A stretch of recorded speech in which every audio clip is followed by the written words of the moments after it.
Alors il y a les incendies et les fumées qu'ils provoquent, elles sont tout aussi dangereuses que les flammes. Elles s'élèvent à plusieurs centaines de mètres, voire des kilomètres au-dessus des maisons et des plages. Difficile de respirer convenablement dans ces conditions.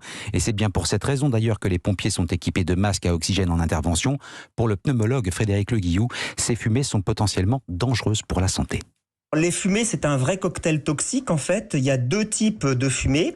Il y a d'abord des fumées noires dans lesquelles on peut retrouver du benzène, du cyanure et du monoxyde de carbone. Et puis il y a les fumées blanches qui, elles, dégagent des particules fines qui sont nuisibles, pénètrent jusqu'aux alvéoles pulmonaires, ensuite passent dans les vaisseaux sanguins et engendrent derrière des complications vasculaires avec des thromboses, c'est-à-dire des caillots qui peuvent arriver. À partir du moment où on commence à voir les premiers symptômes, c'est-à-dire le picotement des yeux, le nez qui pique, on tousse, il faut absolument se retirer de l'exposition à la fumée pour éviter des intoxications plus importantes. Alors pour s'en protéger, on clôt les fenêtres, on reste chez soi.